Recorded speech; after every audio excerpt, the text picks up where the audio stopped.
I don't really like 2D Mario games. Controversial, I know. Apparently they're the best in the genre, but for me it's not a problem with 2D platformers as such.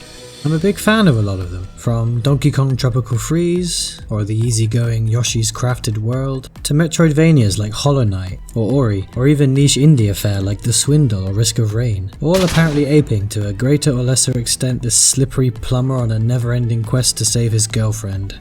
I'm working on the words to articulate quite why I find this particular series so frustrating, but for now let's just say it ain't for me. Fortunately, our rotund mustachioed friend is very well represented across a range of genres. He's quite good at illegal go-karting, tennis, football and golf. He's been on a few paper adventures, had a kingdom battle against some rabbids, and even enjoys the occasional party, albeit a weird competitive sort of shindig. But above all else, his, or more accurately Nintendo's, greatest successes are in essentially inventing and subsequently optimizing the 3D platformer. Games that focus on exactly what you might expect, movement in a 3D space, but with an emphasis on jumping, verticality and precision. Naturally, these titles rely even more heavily than other 3D games on their movement controls. In fact, they live or die on them. Throw in a few basic combat options and you're basically done for base mechanics. But even this statement is unfair to how deep and satisfying simple movement can be, and how many extra mechanics are often thrown on top, be they vehicles, transformations, or characters. Even so, it's necessary to flesh out these bones with a couple of important facets. 1.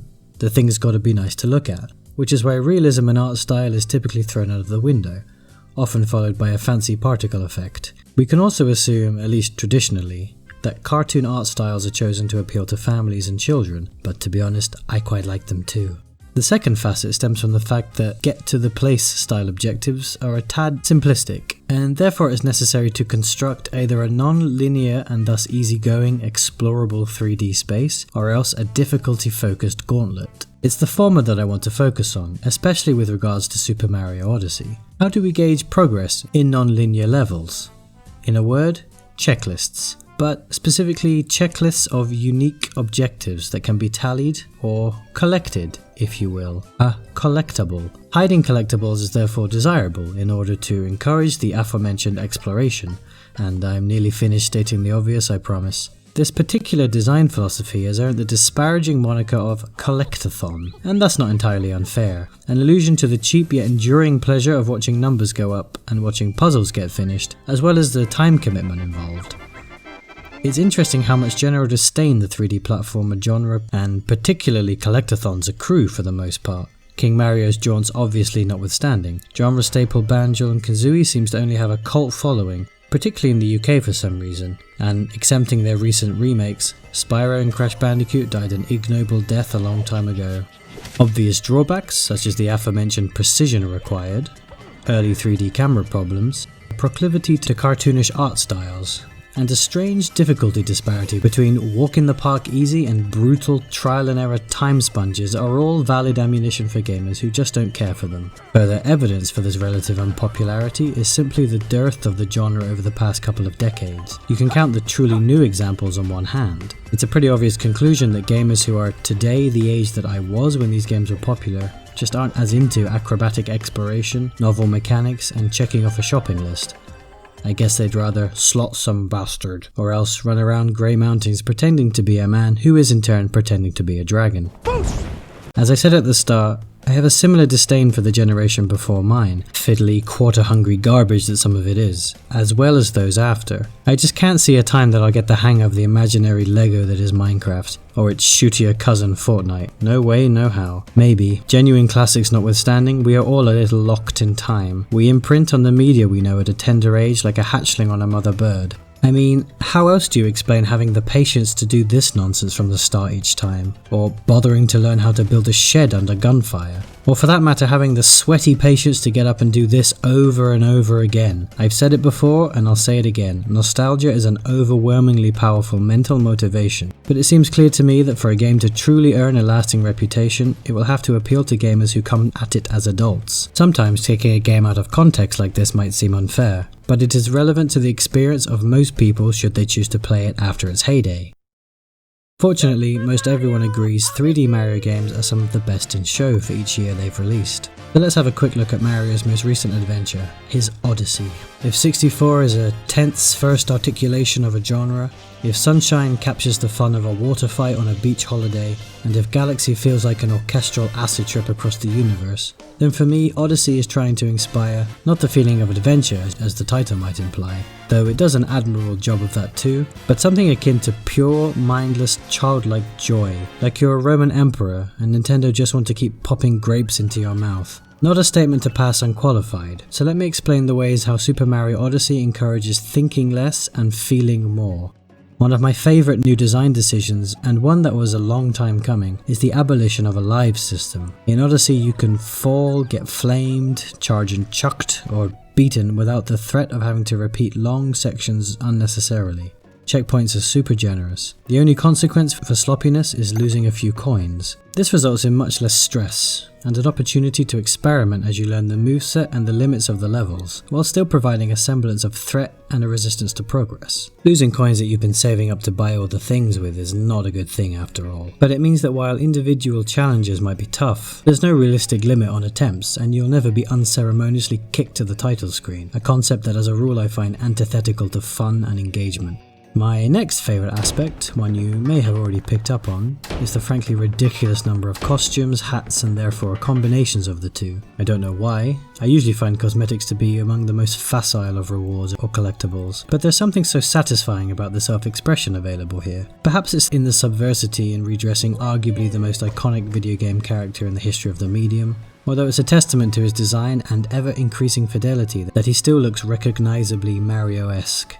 Whether they work or they don't, I took it as a personal challenge to find a new ensemble each time I entered the store.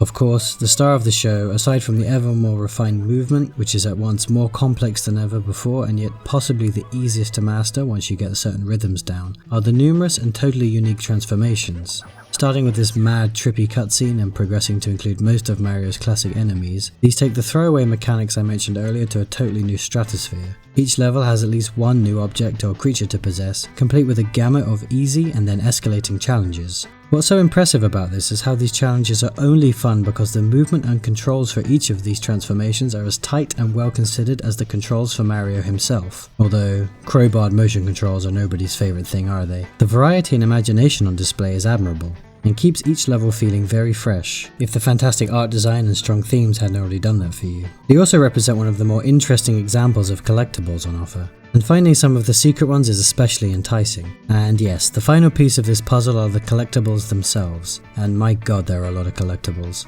In terms of sheer volume, much more than ever before, for good and ill. Coins are just as satisfying as ever, and this time around, as I said, are actually used to buy stuff. Hidden in each level are a fixed amount of purple coins of a unique and appropriate design for the stage, which are used for a few other cosmetics, usually centered on Mario's vessel, the Odyssey itself. And most importantly, instead of stars this time around, Mario must collect moons. A hell of a lot of freaking moons. For context, every other 3D Mario game capped out at 120 of the big collectibles, usually stars.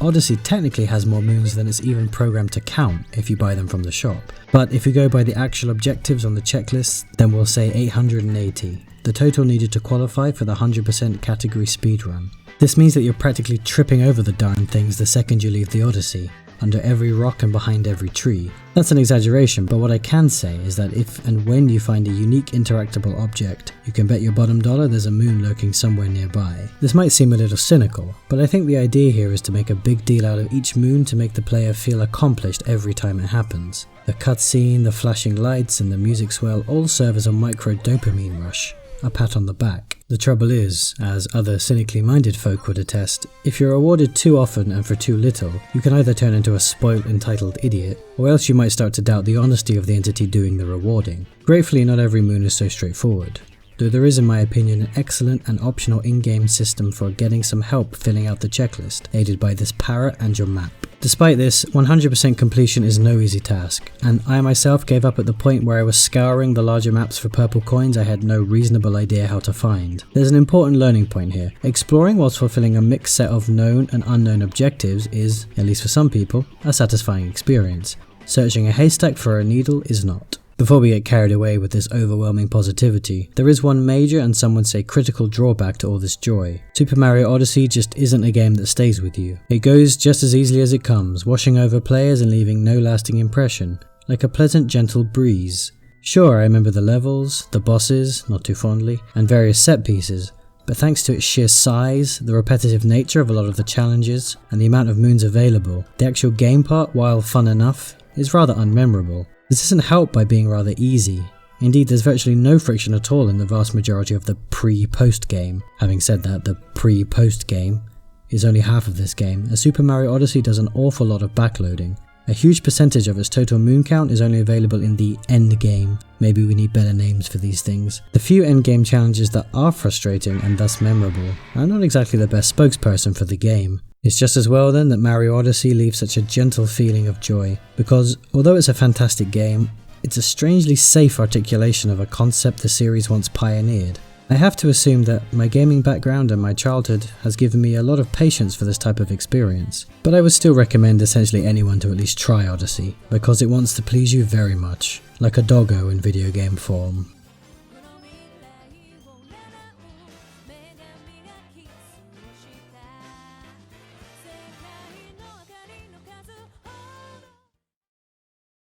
I can't completely explain why, but I remember thinking this madness in New Donk City was my favourite part, even though I came to it right at the end of the game. Go figure.